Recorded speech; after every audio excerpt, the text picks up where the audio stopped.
Lot of people saying that Spain will win the World Cup because they have smashed France in the semi-final, but they have not faced Argentina yet. And when they will face Argentina, everything will change because of some tactical masterclass and tactical reasons. And in this video, I'm going to show you those tactical masterclass and tactical reasons. So let's start the video. This is the most usual formation and starting 11 of Argentina, and this is the most usual formation and starting 11 of Spain.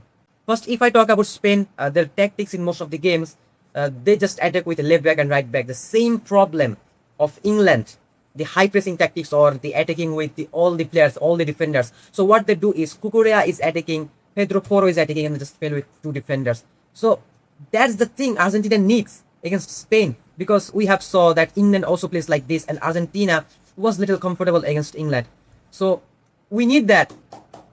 So now they just face out two defenders, Laporte and Cubarsí. And the main thing is what Spain do, Fabian Ruiz and Rodrigo, they also go to attack, and Laporte and Cubarsí, they also attack, and they stays in the center midfielder position, like they are center midfielder, and the center back line or the defense line of Spain just full lot of space, and that is a golden opportunity for Argentina to score a goal.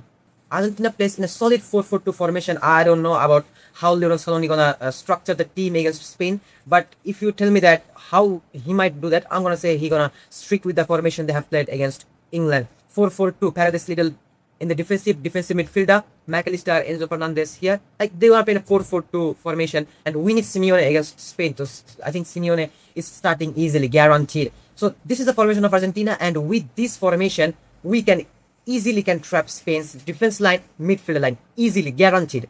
And if you don't trust me about Spain's high pressing tactics or high attacking line tactics, if I show the heat map of Spain's defenders against France in the semi-final of World Cup 2026, if I say about Pedro Porro, this is the heat map of Pedro Porro. He stays in the right back position, but he also stays in the right midfield position. And this is the heat map where he scored the goal. So he stays in the right midfield position. Of course, he stays in the right back position since he is the fullback of Spain. So he stays in the right back position, but he also stays in the right midfield position. And if I say about Cucurella, he just stays in the left mid position. This is the left back position, and he stays in the left midfielder position. He also attacks. This is the heat map. Like most of the times, he stays in the left midfielder position. So this is a golden advantage for Argentina. If I say about Laporte, he stays in here position. Of course, he stays in the center back position, but he also stays in the center midfield position. This is the heat map. Like see the orange thing. That means he stays in the center midfield position a lot of times, and like most of the times. If I say about Cubarsí, he stays in the center back position, but he also stays in the center midfield position, or you can say as a defensive midfielder. So Laporte and Cubarsí, these two stays as like defensive midfielder, but not as a center back. So that's the golden advantage for Argentina I'm just talking about. And now if I say about most important player for Argentina and Spain, I'm gonna say the most important player for Argentina would be everyone. That's it. I literally said in the preview of England versus Argentina that most important player for Argentina would be everyone. And in the match, they showed that why everyone is the most important player, and I also explained that why they are like everyone is the most important player for Argentina against England. And in this preview against Spain, I'm also saying that most important player for Argentina would be everyone. I'm gonna explain it to you later on the tactical stuff. Now, if I say about Spain, the most important player for Spain would be, in my opinion, Rodri. And now go to explanation. Now I'm going to say about some weakness about Argentina and Spain, that how can they score goals and how can they defend. Firstly, if I say about the weakness of Spain, there are three weaknesses, like mostly three weaknesses of Spain. One, their finishing is not good.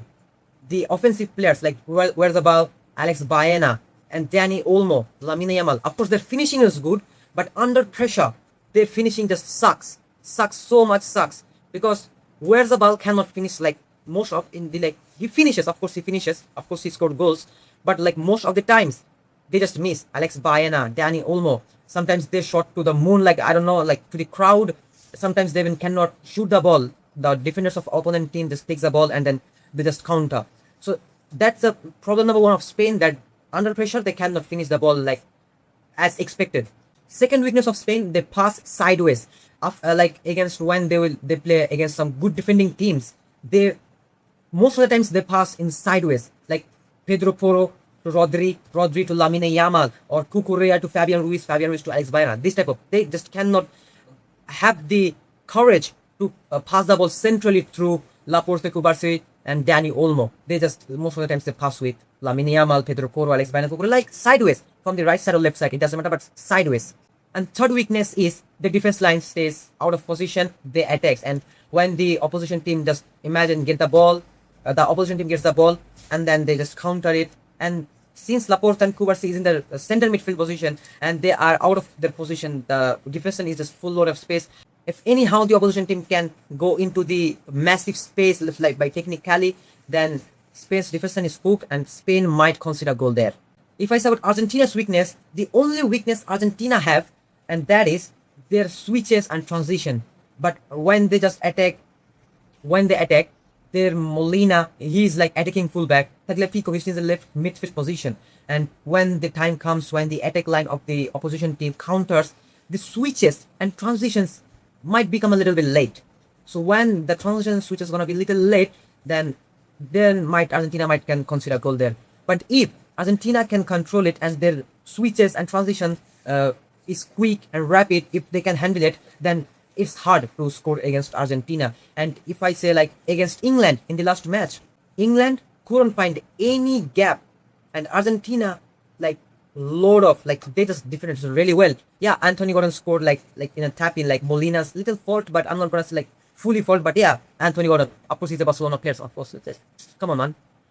So the switches and transition was rapid, was quick against England, and that's why England like didn't get a lot of space to attack. So that's the thing we need against Spain in the final. And if Tagliafico, Molina stays in a little position and their switches and transitions are good and solid and rapid and quick, then now Spain is not like they're just highest, they're gonna score one goal. That's it.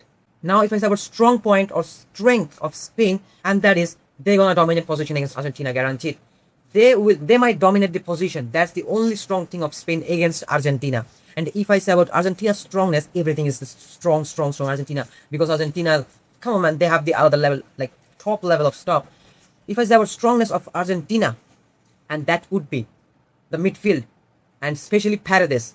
And if Argentina can make Spain's midfield line little bit shaky, like Paredes, Enzo Fernandez, McAllister, Simeone, they are the players like who can press us a lot, and that we need against Spain. Paredes, McAllister, Enzo Fernandez, Simeone, if they can press and can make the Spain's midfielders, Fabian Ruiz, Rodri, Dani Olmo, if Argentina's midfielders can make get them in a like pressing, like if I say about McAllister pressing Rodri, or Simeone pressing Fabi Ruiz, or Dani Olmo, Paredes is pressing Dani Olmo. If we can do this type of stuffs and can make Spain's midfielders out of position and lose the ball, that's the strong point of Argentina. And Argentina can do this a lot of times and can do unlimited times against Spain. Now, how can Argentina score against Spain? As I said, their defender stays in a little bit high position. If and Messi just wait for this type of position of opposition team. If McAllister or Juli Alvarez or Simeone can pass the ball to Messi, Messi can easily take the opposition team's defenders out of position. So they are already in out of position. Cubarsí, Laporte, Cucurella, Coro, they would be already in out of position. And if Messi can do something like this, getting into the space, and Juli Alvarez is getting into the position of to get the aerial duels, McAllister would be there, Enzo Fernandez would be there, Simeone also gonna attack. If they can do this, we can score a goal. And that's the thing I literally said right now. That's the thing they just did against England. Messi crossed the ball to Lautaro Martinez. Lautaro Martinez easily won the aerial duel and scored the second goal at only 92 minutes.